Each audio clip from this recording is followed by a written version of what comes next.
Bonjour, je suis Florence Mata, je suis thérapeute holistique et canal et voici mon index ABC.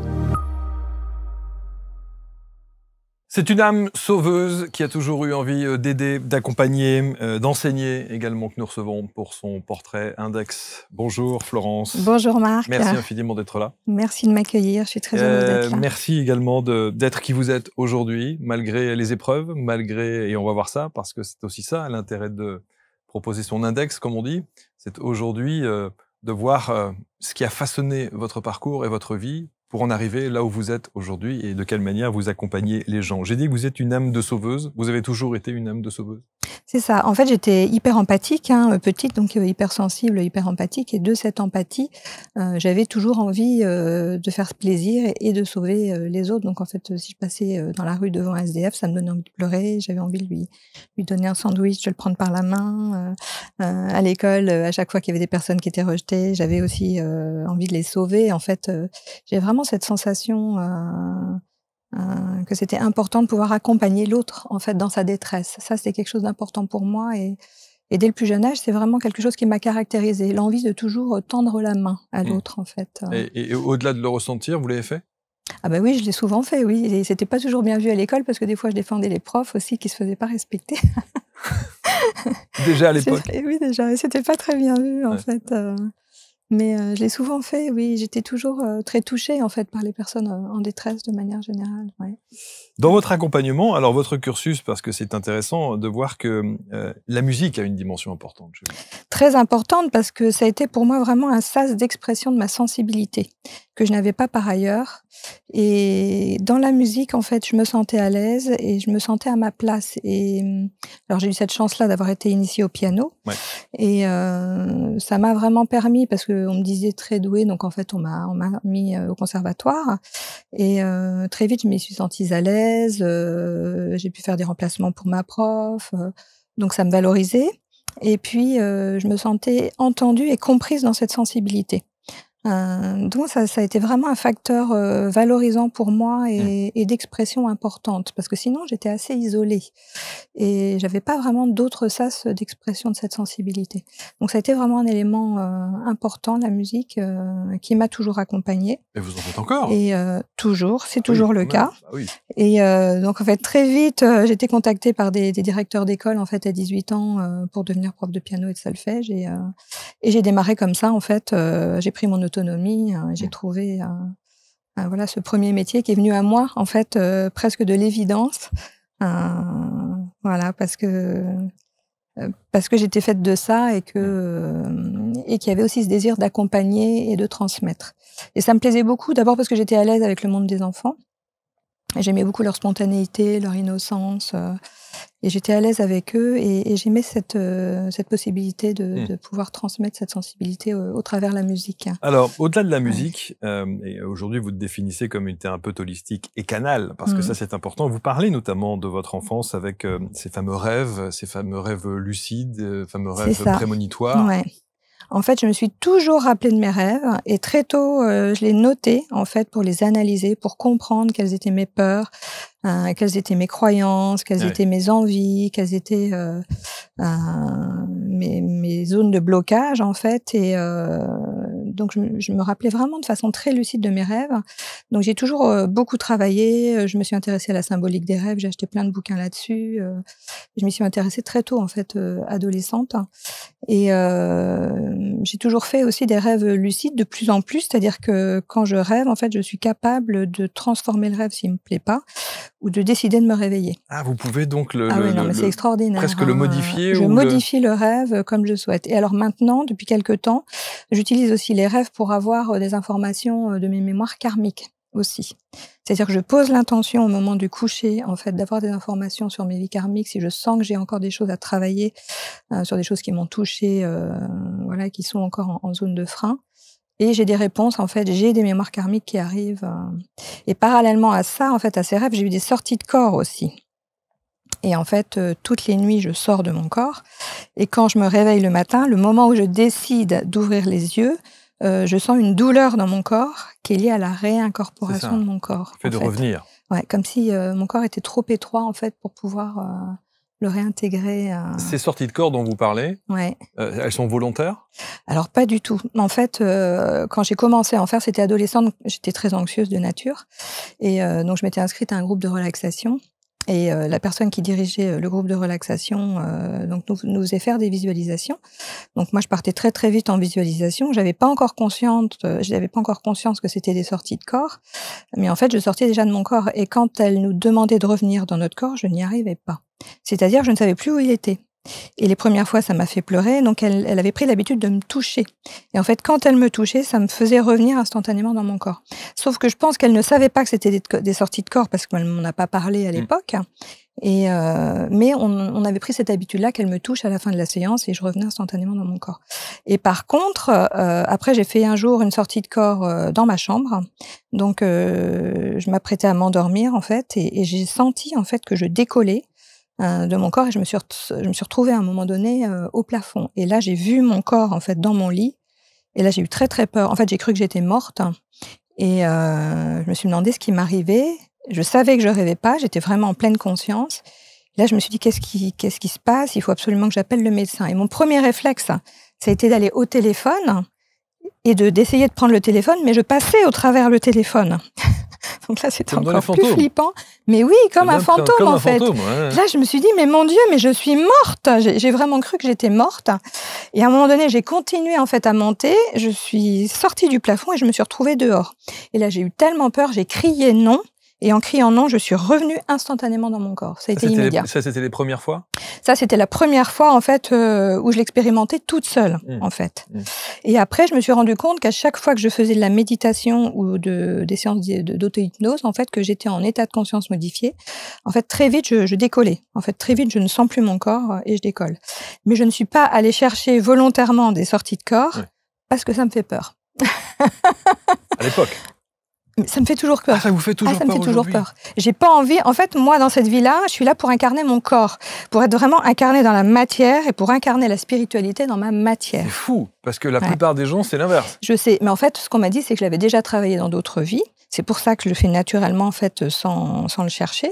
Sauf que moi, justement, j'ai tendance à être trop vite là-haut. Ouais. Et en fait, il faut vraiment que je reste bien ancrée dans mon corps. Et j'ai vraiment cette dimension d'incarnation et de corporation dans mon corps qui est importante. C'est aussi pour ça que j'ai traversé la maladie et d'autres épreuves, pour vraiment rester incarnée dans mon corps. Ouais.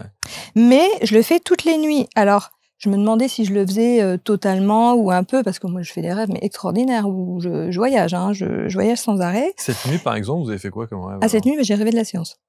De l'émission? Oui, c'était un rêve prémonitoire. Ouais. Okay. Et ça m'arrive très souvent. Hein. Des rêves lucides, des rêves prémonitoires, ou des rêves où je voyage. Des fois, j'ai des messages aussi pour mes consultants. Donc, je vais leur donner des messages que je reçois. Et tout transite par le rêve? Alors, non, pas tout, parce que quand je suis en consultation, j'ai plein d'informations quand je suis connectée à la personne. J'ai plein d'informations qui me viennent en canal. Les amis, quelques secondes pour interrompre ce programme, juste pour vous donner une information importante. Vous connaissez sans doute la chaîne YouTube ABC Talk TV pour découvrir des thérapeutes, des accompagnants de vie, des coachs, des experts. Ils sont tous inspirants, ils partagent leur parcours évidemment et leurs connaissances. Et vous pouvez les retrouver également sur la plateforme dédiée que nous avons montée qui s'appelle l'Index ABC. C'est une sorte d'annuaire, gros annuaire pour sélectionner l'ensemble de ceux qui peuvent composer ces références. Je parle de médiums, de kinésiologues, d'énergéticiens, d'hypnothérapeutes, des psychologues et bien d'autres. Vraiment, on a fait un panel très éclectique et j'ai vraiment souhaité vous aider à trouver celui ou celle qui pourrait correspondre à votre besoin du moment. Alors pour ça, je les ai tous interviewés, ils sont tous venus s'installer sur ce plateau et vous allez pouvoir donc les écouter, reconnaître leur parcours de vie inspirant, je le disais, sur une plateforme désormais, indexabc.fr.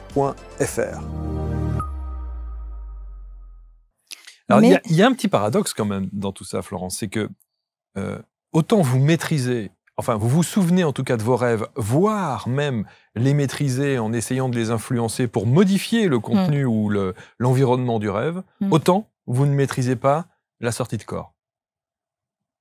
Ben non, parce que c'est jamais quelque chose que j'ai travaillé en fait. Parce que ça s'est fait naturellement. Donc je n'ai jamais cherché. Et je suis sûre que si j'essayais de le faire, ça ne fonctionnerait pas. Parce que je suis assez contrôlante, moi. Étonnamment. Et donc, je suis quasiment certaine que si je cherche à en faire une de façon consciente, comme j'ai des peurs, ça ne viendra pas. Alors que quand je dors, en fait, je ne suis pas dans la peur puisque je dors. Donc en fait, ça se fait naturellement. Et quand je pose l'intention, le soir au coucher, je suis pas dans la peur puisque je sais que ça se fera dans mon sommeil. Waouh! Quand vous avez la chance de pouvoir canaliser comme ça, et la prof de piano, la passionnée de piano que vous êtes, est-ce que l'inspiration au travers de votre art est venue aussi par le biais de la canalisation? Alors ce qui est marrant, c'est que j'ai eu plusieurs fois des musiques qui me sont venues en canalisation. Et ce sont des musiques que j'ai écrites pour des proches, en fait, pour mes enfants, pour ma famille, mes parents, des proches, en fait, que j'ai notées et qui me sont vraiment venues en canalisation. Mais c'est pas quelque chose que j'ai vraiment développé. Mais ça m'est arrivé plusieurs fois. Mais c'est vrai que moi, je suis vraiment passionnée par l'humain et passionnée aussi par l'émotionnel. J'ai fait un gros travail sur l'émotionnel et sur le mental. Et même si je m'intéresse à la musique, c'est pareil, la musique, c'est quelque chose que j'ai déjà travaillé dans d'autres vies. J'étais concertiste. D'ailleurs, on me vouait à une carrière de concertiste, mais j'en avais pas du tout envie. J'étais déjà isolée. Moi, ce que je voulais, c'était partager, transmettre, communiquer. Donc, c'était pas mon chemin de cette vie-là, en fait. Donc, quelles ont été les précédentes? Vous voulez bien nous en parler un peu? Ah bah, j'en ai eu plein, alors. Mais alors, par exemple? Concertiste, sorcière, chamane, guérisseuse. Oui, il y en a eu beaucoup, en fait. L'important, c'est surtout qu'est-ce que j'ai à faire dans cette vie-là. Et dans cette vie-là, j'ai vraiment eu à récupérer, je dirais, ces savoirs de ces anciennes vies, notamment l'attrait, par exemple, pour les plantes que j'ai utilisées en naturopathie, la connexion à la nature naturelle que j'avais déjà, en fait, travaillé dans d'autres vies. Et la méditation aussi, parce que j'étais nonne aussi, bouddhiste, moine bouddhiste aussi. Enfin, voilà, j'ai beaucoup travaillé le côté spirituel et moins le côté incarné, plaisir au corps, rapport au corps. Donc dans cette vie-là, j'ai vraiment plus à travailler ce plaisir au corps. Ça, c'est vraiment une spécificité, une singularité que vous avez, parce que la plupart des gens essaient de travailler cette connexion spirituelle. Tout à fait. Alors que vous êtes dans le cheminement inverse. C'est ça. Et on me renvoie sans arrêt dans mon corps. Toute petite, en fait, j'écoutais pas mon corps et j'avais plein de symptômes, en fait, parce que j'étais sensible, tourmentée, anxieuse. Donc, je faisais des doubles otites, je faisais des allergies, j'avais tout le temps mal au ventre, je me suis fait opérer de l'appendicite. J'avais toujours des symptômes de mon corps, mais je les écoutais pas quand j'étais petite, en fait. Je me préoccupais pas de ça. Mais mon corps m'a beaucoup parlé. En fait, il me renvoyait. J'étais toujours renvoyée à mon corps pour revenir, en fait, vers ce à quoi me guidait mon âme, en fait. Revenir dans son corps pour pouvoir être à même, après, d'aller transmettre et accompagner l'autre. Et on n'est jamais si bien en capacité d'accompagner l'autre qu'au travers des expériences qu'on a vécues soi-même. Donc, j'ai traversé la maladie, donc j'ai développé une pathologie auto-immune, en fait, que j'ai réussi à stabiliser par moi-même. Donc, j'ai commencé par jeûner, après je me suis intéressée aux plantes, j'ai changé toute mon alimentation. Donc j'ai réussi à corriger par moi-même et c'était passionnant. C'est-à-dire que ça m'a passionnée. Je l'ai pas du tout vécu comme quelque chose de. C'est ça. C'est ça. Et je savais que en passant par là, du coup, je pourrais aussi accompagner les gens qui étaient malades, qui avaient des douleurs. Et après, je me suis intéressée à la psychosomatique du coup des douleurs. C'est extrêmement intéressant aussi parce que la plupart des douleurs sont psychosomatiques, en fait. Il y a énormément de douleurs qui sont psychosomatiques. Et quand on va un peu plus loin, alors évidemment, tous les consultants ne sont pas ouverts à ça, mais quand les consultants sont un petit peu ouverts à cette dimension de mots du corps, en fait, qui expriment quelque chose d'ordre émotionnel ou psychique, ça permet vraiment d'aller plus loin et du coup d'être plus efficace aussi dans la résolution des mots. C'est incroyable. Vous avez un parcours qui est assez atypique, je trouve. À quel moment vous commencez à prendre conscience qu'effectivement votre corps vous parle? Parce qu'on sent que la première partie de vie, j'ai envie de dire, vous subissez tout ça. Ouais. Alors, en fait, j'ai subi une agression sexuelle adolescente et j'ai fait une dissociation émotionnelle. Donc, pendant quelques mois, je n'avais plus aucune émotion. J'étais juste observatrice de moi-même. Je me sentais complètement déconnectée de moi-même, enfin déconnectée et en même temps connectée, c'est-à-dire que je me regardais vivre, mais en fait je m'étais mis en mode survie. Et là j'ai pris conscience en fait vraiment de mon corps. Et je me suis dit mais qu'est-ce qui se passe? Moi qui suis d'habitude toujours hypersensible, toujours dans l'émotion, hyper émotive, dans l'empathie, je ressentais plus rien. J'étais complètement vide de ressenti et d'émotion. Et ça a été vraiment le début, je dirais, Votre recherche? Oui, de ma recherche, mais de ma prise de conscience Ouais. qu'on n'était pas seulement un corps aussi, parce que j'étais jeune à l'époque, hein, j'avais 15 ans, mais j'ai vraiment compris à ce moment-là, en fait, qu'on était autre chose que notre corps et que ce corps-là, eh ben, on pouvait s'en retirer, qu'on pouvait y plonger, qu'on pouvait voilà, en faire des choses et que les émotions, c'est pareil. On peut être observateur de ses émotions, comme on peut être observateur de ses pensées, comme on peut être complètement submergé par ses émotions ou dans le ressassement mental. Donc, je me suis beaucoup intéressée aussi au principe de la physique quantique. Donc, je suis une grande lectrice, hein, donc très Bien. très tôt, j'ai beaucoup lu. Et alors ça, c'était une révélation aussi pour moi. En fait, de comprendre que tout était fréquence et énergie informée et que nos mémoires mémorisaient en fait toutes nos pensées et nos émotions, je me suis dit, ah ben là, tu as du travail. Hein. Faut aller rechercher. Hein. Donc là, j'ai commencé par travailler sur le mental. J'étais vraiment observatrice de mon mental. Donc j'ai commencé à prendre conscience que j'avais beaucoup de projections négatives, beaucoup d'anticipations négatives du fait de mon anxiété, de mes peurs. Hein, et du coup, à les maîtriser. Hein, donc à chaque fois que j'en avais une, je revenais dans l'instant présent. Je respirais bien à fond. Donc j'ai appris comme ça des outils techniques. Très tôt aussi, j'ai fait de la méditation. J'ai commencé par de la méditation de transmission. Après, j'ai fait de la méditation de pleine conscience, de la méditation transcendantale. Donc la méditation, ça me posait pas trop de problèmes. Puis très vite, je me détendais, je me relâchais, tu partais. Ça posait pas trop de soucis. Mais après, c'était la gestion du quotidien. Parce qu'on peut être très vite rattrapé et ça demande un vrai travail quand même, le mental. C'est pas parce qu'on a médité pendant 1 heure qu'on n'est pas rattrapé dans son quotidien par des ressassements mentaux. Donc il y a vraiment pour moi un travail d'éducation mentale parce qu'on n'est pas éduqué à ça à l'école et je trouve que c'est la première chose qu'on devrait nous apprendre. Éduquer son mental pour être présent à soi-même et à l'écoute et disponible pour cette écoute et aussi comprendre nos émotions. On en est loin. Hein. Bah oui, on en est loin. Hein. Donc cet apprentissage du mental, ça a été vraiment important pour moi. Et puis j'ai compris aussi qu'il y avait beaucoup d'émotions qui étaient en lien avec le mental. Parce que les peurs, par exemple, elles sont très liées aux projections et aux anticipations négatives. Donc quand on maîtrise son mental beaucoup mieux et qu'on a conscience du moment où on a des projections négatives, ben la peur s'en va en fait. Parce que ça va ensemble la plupart du temps.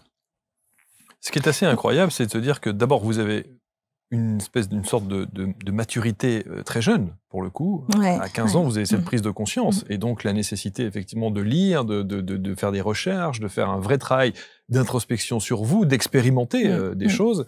Pourquoi ne pas avoir choisi tout de suite la voie de thérapeute? J'étais beaucoup trop fragile. Évidemment à 15 ans, mais mais même plus tard, j'étais une hypersensible, donc j'étais beaucoup trop fragile. En fait, même avec toutes vos expérimentations et tout ce que vous aviez appréhendé. Même avec mes expériences, j'étais trop fragile. Et puis, j'y voyais pas suffisamment clair en moi pour pouvoir y voir suffisamment clair en l'autre. Enfin, quand on accompagne quelqu'un, d'abord, il faut être solide, parce que les gens qui viennent à nous, ils sont fragiles. Et puis, il faut y voir clair en soi, parce que les autres ne sont que le reflet, que la résonance de ce qu'on est. Donc, si on y voit flou en soi, on peut pas comprendre l'autre, en fait. Donc, en plus, moi, j'ai un côté très perfectionniste. Donc, j'ai besoin d'aller au bout du bout. J'ai vraiment besoin d'appréhender l'être dans sa globalité, en termes de corps, en termes d'émotion et en termes de mental, pour être sûr de pouvoir l'accompagner efficacement dans la totalité de ses difficultés. Donc, au début, en fait, quand j'ai fait des soins de libération émotionnelle, ça, je les ai fait après le décès de mon père, que j'ai perdu assez jeune, où là, j'avais une grosse surcharge émotionnelle. Et alors là, c'était extraordinaire, parce qu'en fait, ces soins de libération, quand j'en sortais, je me sentais complètement vidée, je me sentais bien, en fait. Mais ça pouvait revenir avec le mental, avec cette sensibilité, ça revenait. Alors je me suis formée du coup à ce soin de libération émotionnelle parce que à chaque fois, comme tout empathique, on a envie d'en faire profiter les autres. Donc là je me suis dit oh super, faut absolument que j'en fasse profiter les autres. Donc j'avais déjà cette envie d'être thérapeute qui était là, et je me le disais c'est super, et en même temps je me disais non mais on met ça de côté pour l'instant, c'est trop tôt, c'est pas le moment. Mais c'était là. Et je le faisais pour moi, parce qu'on peut l'utiliser pour soi. Et ça m'a beaucoup aidé pour moi, pour mes émotions. Donc après, l'hypnose, ça m'a beaucoup aidé aussi dans les suggestions mentales. Je l'ai beaucoup fait aussi en auto-hypnose. Donc je travaille beaucoup sur la suggestion mentale, en fait, comme il ne fait pas la différence entre le réel et l'irréel. On peut vraiment aller transformer des traumas anciens pour rééduquer le mental et puis résorber, en fait, dissoudre ces traumas. On sent dans votre voix, dans votre manière d'appréhender les choses, la détermination.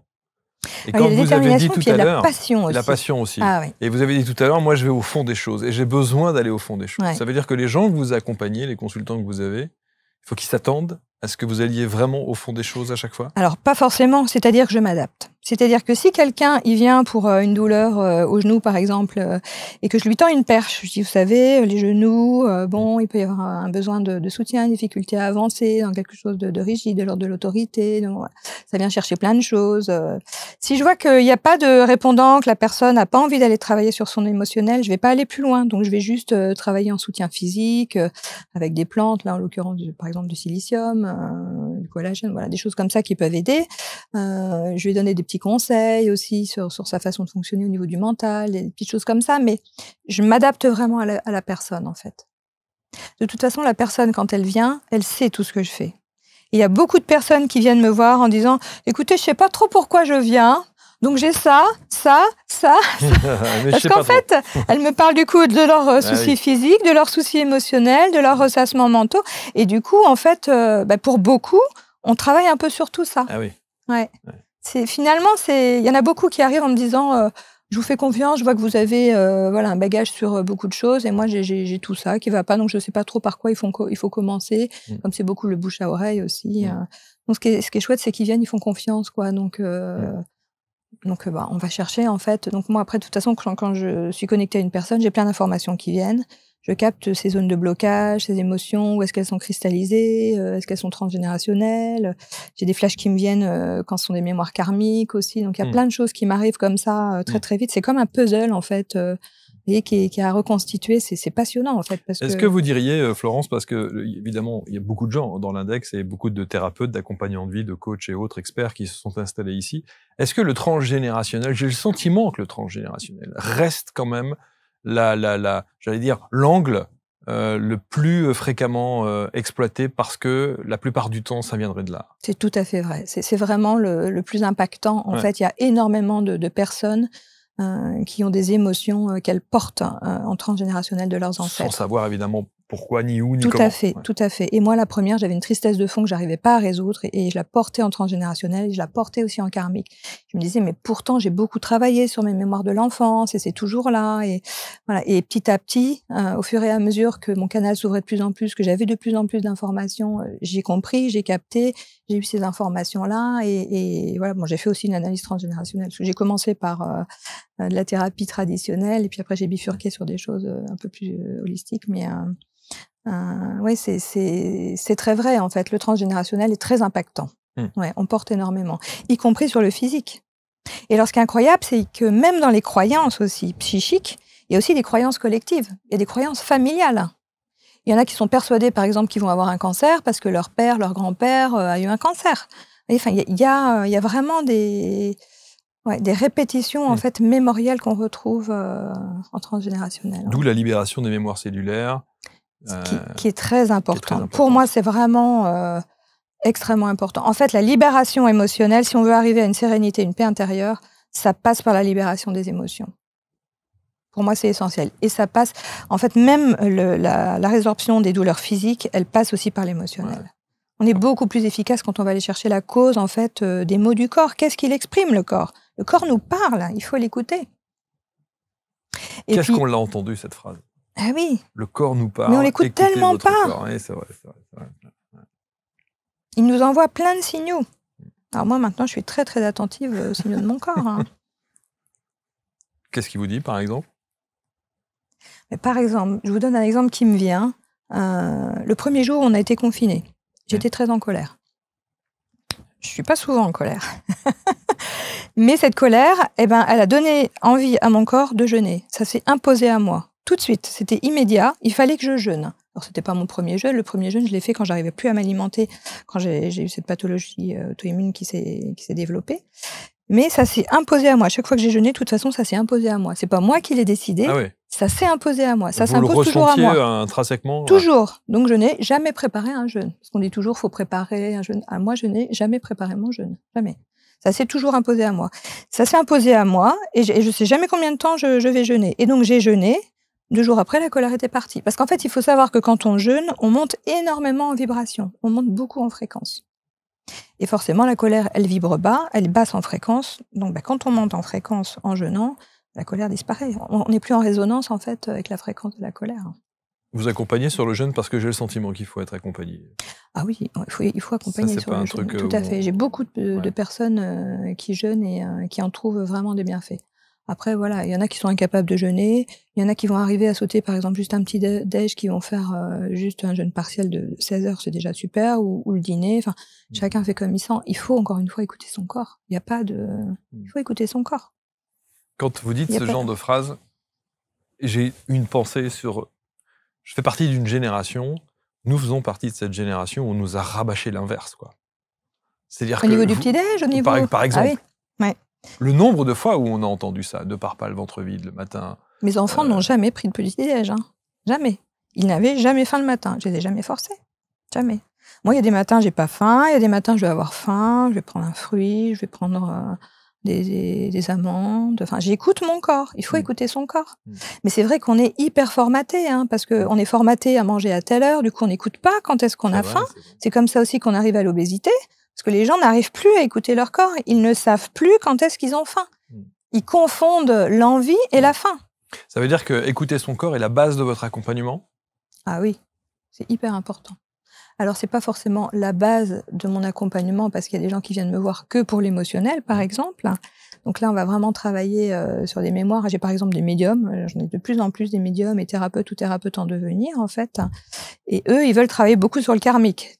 Transgénérationnel, tout ça. Donc, il n'y a pas tellement besoin de travailler sur le corps, en fait, à ce moment-là. Même si tout ça, c'est engrammé dans le corps, mais c'est plus dans le corps d'énergie, dans l'aura, que c'est engrammé, parce que souvent, ce sont des gens qui vont bien. Après, voilà, il y a des gens, effectivement, qui vont mal parce qu'il y a plein de choses qui sont pas réglées et qu'il y en a vraiment la trace dans le corps physique. Donc là, il faut travailler sur tous les tableaux. Alors, une séance avec Florence Matta, ça se déroule comment ? Ça peut être très varié.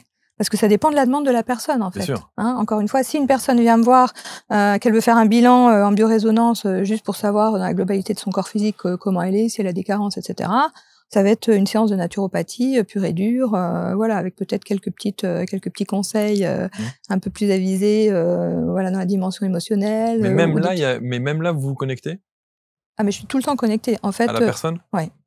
Donc ça veut dire que elle vient pour quelque chose de, on va dire, classique, basique. Ah, mais je sens plein de choses. Mais vous pouvez, évidemment... Ah, mais je suis tout de suite connectée. De toute façon, c'est comme vous, je suis connectée à vous, je suis dans votre aura. En fait, l'aura, donc le corps d'énergie, il émane à plusieurs mètres, en fait. Donc on est connecté naturellement, que ce soit à distance. Distance, c'est pareil. Alors moi qui suis assez cartésienne, au début, je me disais, est-ce que je peux faire des soins à distance ? Et en fait, je me suis rendu compte que j'avais exactement les mêmes ressentis. Les mêmes. On a les mêmes informations. En fait, c'est là qu'on se rend compte vraiment que l'énergie n'a pas de frontières. C'est impressionnant. Donc en fait, on se connecte à la dimension d'âme. Comment ? Donc vous intervenez à distance. Ah oui, j'interviens de plus en plus à distance. Bien sûr. Ouais, de plus en plus. Ouais, et ça fonctionne. Je me posais la question de savoir où était encore le secteur du piano et de la musique dans votre vie alors aujourd'hui. Alors en fait, je propose par exemple des voyages sonores où il va y avoir donc la sonothérapie, donc du chant, des diapasons, des bols, du tambour chamanique. Il y a des choses comme ça. Parfois, je fais des séances de sonothérapie aussi en individuel. Mais c'est vrai que les cours de piano, tout ça, j'ai arrêté. Je me suis vraiment consacrée exclusivement à la thérapie parce que j'avais beaucoup de demandes et que c'est vraiment un sujet qui me passionne. Parce que c'est la dimension qui me manquait en fait, dans mon parcours de vie, en fait, cette dimension thérapeutique. Même si j'ai essayé quand même de l'initier progressivement, parce que donc j'étais prof de piano pendant 13 ans, mais après, donc parallèlement, j'ai continué les études parce que j'avais besoin de nourriture intellectuelle, et donc je suis allée jusqu'au CAPES. Et donc après, j'étais enseignante donc en collège, qui m'a permis d'être au même rythme que mes enfants et d'en profiter, en l'occurrence, qui était important pour moi. Mais du coup, au collège, en fait, j'ai pas pu m'empêcher. Je faisais des ateliers le midi, des ateliers de relaxation. En fait, et c'était des ateliers où les enfants avaient la parole, où on travaillait beaucoup sur la respiration, où ils exprimaient leur mal-être, je leur donnais déjà des outils.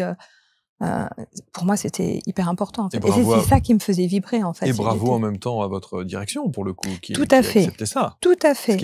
Et qui voyait d'un très bon œil tous ces ateliers. J'étais prof principale aussi, j'étais très investie, j'avais une chorale. Donc, oui, c'était... Et puis les enfants s'en sentaient mieux, donc...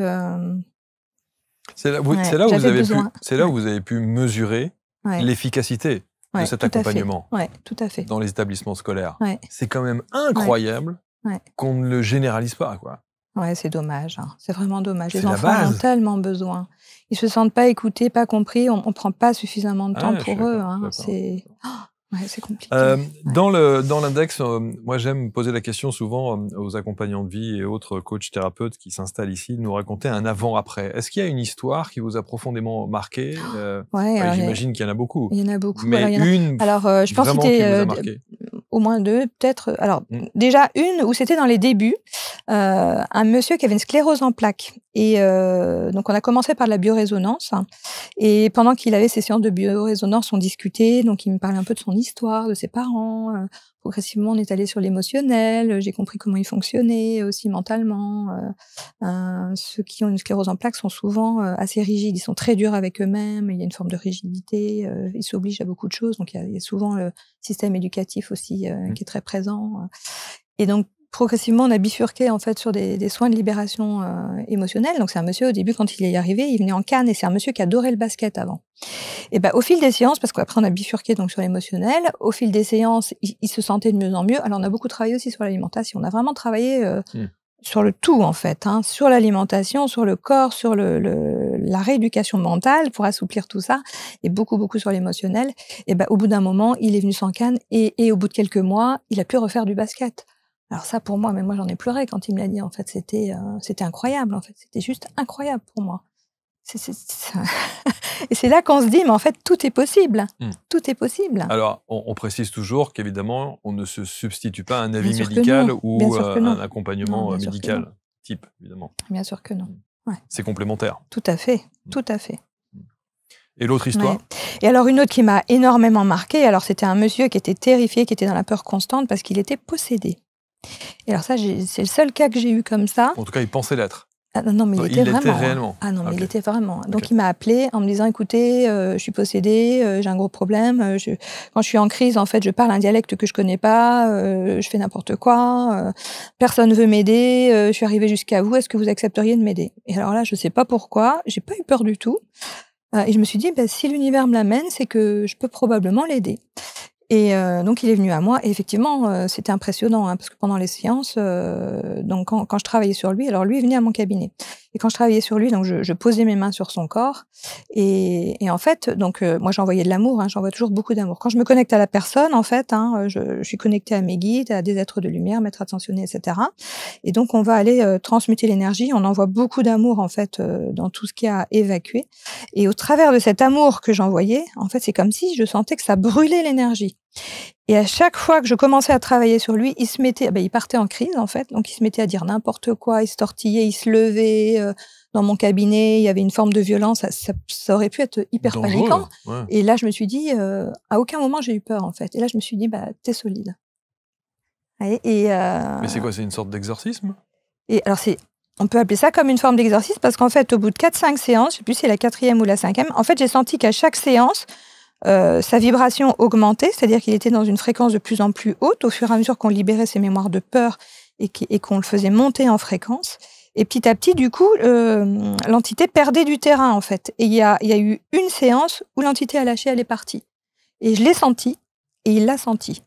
Mais je peux vous dire que pendant ces séances-là, je récitais le Notre Père et le Je vous salue Marie. Hein, et je peux vous dire que pourtant, j'étais un peu en rejet de cette éducation que j'ai eue, chrétienne, catholique, pratiquante, parce que je suis jusqu'à ma confirmation, on allait à la messe tous les dimanches, tout ça. Et je peux vous dire que sur cette séance-là, ça m'a servi. Waouh. Et vous l'avez revu après, ce monsieur? Je ne l'ai pas revu, mais il m'a vraiment remercié, en fait. Il m'a vraiment remercié, ouais. Il l'a senti, hein. Il a senti qu'elle était partie. Il l'a senti. Mais ça, ce sont des choses que j'oublierai jamais, en fait. Ces deux cas-là, c'est des cas que j'oublierai jamais. Parce qu'après, les autres cas, c'est des cas plus banals, je dirais. Mais, après avoir vécu ça, le reste paraît... C'est ça. Mais après, j'ai des cas, mais j'en ai plusieurs, des cas comme ça. Puis après, on n'est jamais sûr. Je dirais que ça vient de ce qui s'est libéré. Alors que là, je sais que ça vient vraiment des soins. Alors que, par exemple, j'ai une dame qui est venue il y a quelques mois, en fait, qui n'arrivait pas à tomber enceinte, ça fait plusieurs années. Et en fait, il y avait des peurs. Elle avait enregistré aussi des choses qu'elle portait de sa mère, parce que sa mère l'avait eu par FIV. Et puis j'ai vu aussi qu'il y avait une mémoire karmique où en fait, elle avait accouché d'un enfant qui était mort à la naissance. Donc en fait, il y avait aussi cette mémoire-là. Et en fait, en travaillant sur toutes ces mémoires, et quelques mois après, elle est tombée enceinte. Donc, bon, on n'est jamais sûr. Hein, là, on peut pas, voilà, mais je dirais que sur un soin comme la possession, là, voilà, on sait que c'est ça qui a été efficace, voilà. Mais n'empêche que, en tout cas, cette dame-là, elle est tombée enceinte. Et j'en ai plusieurs des cas comme ça, donc c'est super. De toute façon, ce qui doit se faire se fait. Hein, C'est pour ça que je vous ai présenté en disant, nous allons accueillir une âme sauveuse. Vous l'êtes. Ah oui, puis j'adore. Mais en fait, faire plaisir à l'autre, c'est vraiment ma nourriture. Faire du bien à l'autre. Ouais, faire du bien à l'autre. Faire plaisir. Ouais, faire du bien à l'autre, ouais, tout à fait. Et lui faire plaisir aussi. Mais c'est vrai que quand on est de nature empathique, on se nourrit aussi du bien-être qu'on procure à l'autre. Et alors j'ai appris aussi à avoir du bien-être par moi-même et à me faire plaisir à moi-même. Mais ça, c'est tout un apprentissage quand on est très empathique, parce qu'on a tellement plus de plaisir à faire plaisir qu'à se faire plaisir à soi-même que c'est un vrai apprentissage. Et c'est d'apprendre qu'un non à l'autre, c'est un oui à soi-même. Hein, je suis encore en travail là-dessus. Hein. Il y a des fois, j'arrive pas à dire non parce que ça me fait tellement plaisir. Des fois, je vais prendre une urgence. Voilà, c'est bon, c'est tout un apprentissage. Moi, je pense que, je fais partie de ceux qui pensent qu'une vie n'y suffit pas pour travailler sur soi. On est tellement évolutif, à chaque instant on évolue. Notre conscience d'aujourd'hui n'est ni la même d'hier, ni la même de demain. Quand on voit évidemment tout l'accompagnement que vous proposez au travers de la naturopathie, de l'hypnose, évidemment, de l'aspect psychique, émotionnel, libération de mémoire cellulaire, etc., etc. Qu'est-ce qui vous manque aujourd'hui dans votre panel ? Alors déjà, je fonctionne pas en termes de manque, parce que moi, je suis connectée à la fréquence de l'abondance. Bon. Donc tous les jours, je suis dans la gratitude de ce qui est venu à moi, de ce que j'ai, de ce que je suis, en tout cas, qu'est-ce que de vous ce aimeriez, qui vient alors à moi. Par contre, j'ai plein d'envies. Alors j'ai de plus en plus d'envie d'aller dans la formation, de plus en plus. Parce que j'aime cette notion d'enseignement, donc je propose de plus en plus d'ateliers, de stages collectifs, c'est-à-dire cette notion d'enseignement. J'y reviens de plus en plus. Et j'ai envie de plus en plus d'aller vers la notion de formation aussi. Après, j'y viens petit à petit, c'est-à-dire que de plus en plus maintenant, quand je suis connectée à une personne, en fait, j'ai parfois des défunts qui s'invitent à la séance. Et je commence à avoir aussi, pareil, des mots, des images. Oui, ça vient de plus en plus. Puis j'ai eu la chance d'avoir Géraldine Garance en consultation. Qui m'a confirmé que ça, c'est une voie aussi qui allait de plus en plus se développer. Donc, je sais que ça va être aussi une prochaine étape. En tout cas, vous êtes sur votre chemin. Mais, je suis vraiment sur le chemin. Ouais. Tout à fait. Très clairement. Tout à fait. On va mettre évidemment autour de la vidéo de l'émission l'ensemble des liens pour que vous puissiez rentrer en contact avec Florence Matta. Vous l'aurez compris, il y a la possibilité de faire ça à distance. Hein. Tout à fait. C'est essentiel parce que je pense qu'avec votre expertise et le champ d'action que vous avez, il y a beaucoup de gens, quel que soit l'endroit où on se retrouve sur le globe, comme on dit, on a la possibilité de rentrer en contact avec vous. Quel est votre répertoire musical alors ? Alors moi j'aime beaucoup le Chopin. Ouais. Je suis une fan de Chopin. Le répertoire romantique, je suis une romantique dans l'âme. Donc je suis très Chopin. Ouais. Et pour vous détendre, hop, le soir vous jouez un petit peu. Oui, de temps en temps. Tout à fait. Tout à fait. Ouais. Merci infiniment Florence. Je trouve que c'est passionnant. Votre approche est assez incroyable, je trouve. Et je pense que ça va susciter aussi pas mal de réactions. Vous commentez comme toujours avec bienveillance. Je vous remercie. Bon retour. Merci beaucoup, Marc. À Angers. Angers. Tout à fait. À Angers. Enfin, Avrier, à côté d'Angers. Très bien. Ouais. Et on aura l'occasion évidemment de vous suivre. On se retrouve très vite pour un prochain Portrait Index. Salut.